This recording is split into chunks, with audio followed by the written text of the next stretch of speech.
Jika kita mempunyai produk yang paling bagus, apakah itu bisa menjamin bisnis kita sukses? Atau jika kita mempunyai produk yang paling murah, apakah bisa menjamin penjualannya akan gampang dan bisnis kita sukses?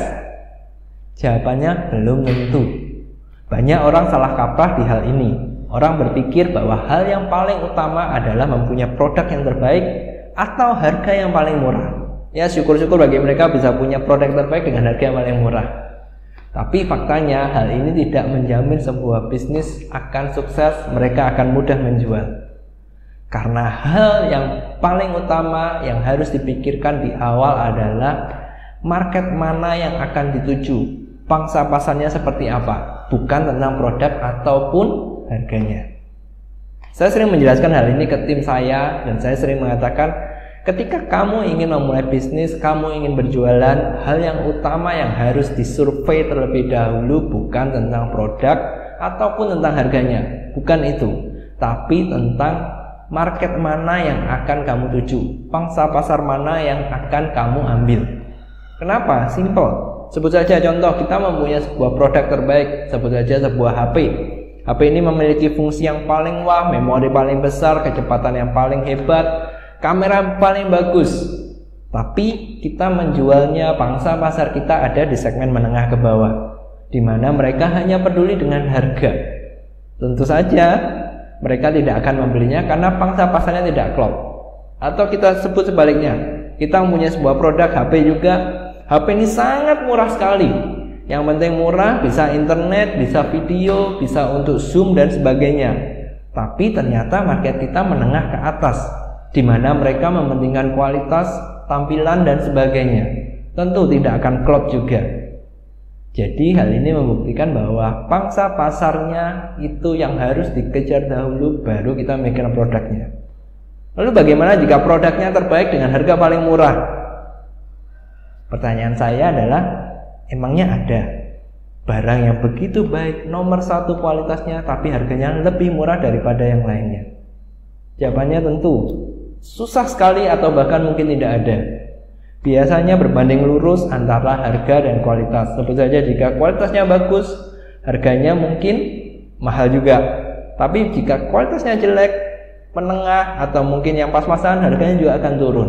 Nah, jarang sekali saya menemukan ada suatu produk yang begitu hebat, begitu bagus dengan harga yang sangat murah. Jarang sekali. Dan hal ini tentu akan sulit. Maka dari itu fokus nomor satunya bukan tentang produk ataupun harganya, tapi tentang marketnya, tentang pasar yang akan kita tuju. Oke, sebut saja kita saat ini sudah tahu bahwa pangsa pasarnya adalah hal utama yang harus kita cari terlebih dahulu. Lalu pertanyaan yang selanjutnya muncul adalah bagaimana kita menentukan pangsa pasar ini? Banyak orang salah di hal ini karena mereka tidak menentukan pangsa pasarnya secara spesifik. Pangsa pasar itu begitu luas. Saya kemarin kebetulan ditanyain oleh salah seorang tim saya, dia berencana ingin berwirausaha, dia mempunyai suatu ide menjual dengan suatu produk dengan harga yang murah. Maka pun saya tanya kepada dia, emang murahnya seberapa? Sudah survei belum? Sudah Pak, saya sudah survei kalau di lingkungan rumah saya dengan harga sekian itu akan laris. Oke, coba tanya ke tempat yang lain yang kondisi keluarganya berbeda. Sebut saja mungkin karena dia tinggal di perumahan, sebut saja cari yang di kampung. Apakah hargamu sudah paling murah? Akhirnya dia pun survei dan ternyata di lingkungan kampung harganya tidak cukup murah. Banyak produk yang harganya jauh di bawahnya. Nah, kembali, hal ini merupakan contoh bahwa pangsa pasar itu begitu luas sehingga kita tidak bisa mematok hanya dari satu sisi.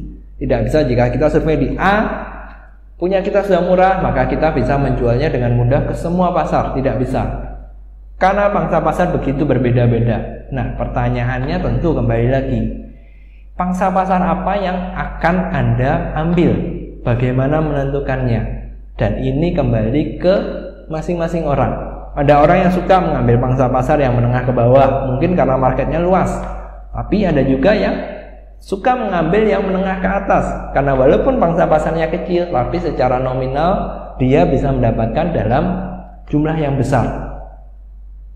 Jadi kembali, yang pertama, jika Anda harus fokus pada pangsa pasarnya terlebih dahulu. Hal yang kedua yang harus Anda lakukan adalah Anda harus pilih pangsa pasar mana yang harus Anda ambil. Untuk awal kita tidak mungkin bisa mengambil semua pangsa pasar, tapi seiringnya berjalan waktu hal itu mungkin dengan cara kita menciptakan berbagai lini produk, berbagai segmen yang bisa menjangkau semua pasar. Tapi jika Anda baru pertama kali berbisnis atau mencoba untuk berbisnis, sebaiknya tentukan dulu satu saja pangsa pasar mana yang ingin Anda ambil. Dengan mengetahui pangsa pasar mana yang akan Anda ambil, semakin spesifik itu akan semakin bagus. Dan ketika Anda sudah tahu pangsa pasarnya seperti apa, baru Anda mencari produk apa yang mereka butuhkan. Ingat, beda pangsa pasar, beda kebutuhan, beda keinginan. Jadi Anda tidak bisa menentukannya dari awal, tapi Anda harus menentukan terlebih dahulu pangsa pasar Anda membutuhkan produk apa, baru Anda mencari produk itu untuk memberikan produk itu sebagai solusi atas kebutuhan atau permasalahan dari calon customer Anda. Dan yang ketiga, baru jika Anda bisa mendapatkannya dengan harga yang paling murah, itu akan bonus, itu akan mempermudah Anda menjual. Tapi ingat, satu, tentukan dulu pangsa pasarnya, semakin spesifik, semakin bagus. Kedua, cari produk yang mereka butuhkan, yang bisa menyelesaikan masalah mereka. Dan yang terakhir, baru Anda cari harga yang terbaik, yang dalam arti yang bisa dijangkau oleh pangsa pasar Anda. Hai, nama saya Rossi, saya seorang business leader, dan jika Anda menyukai catatan saya hari ini, please Anda share setidaknya ke satu orang teman Anda yang mungkin baru akan memulai sebuah bisnis. Dan akhir kata, sampai jumpa di catatan saya yang berikutnya.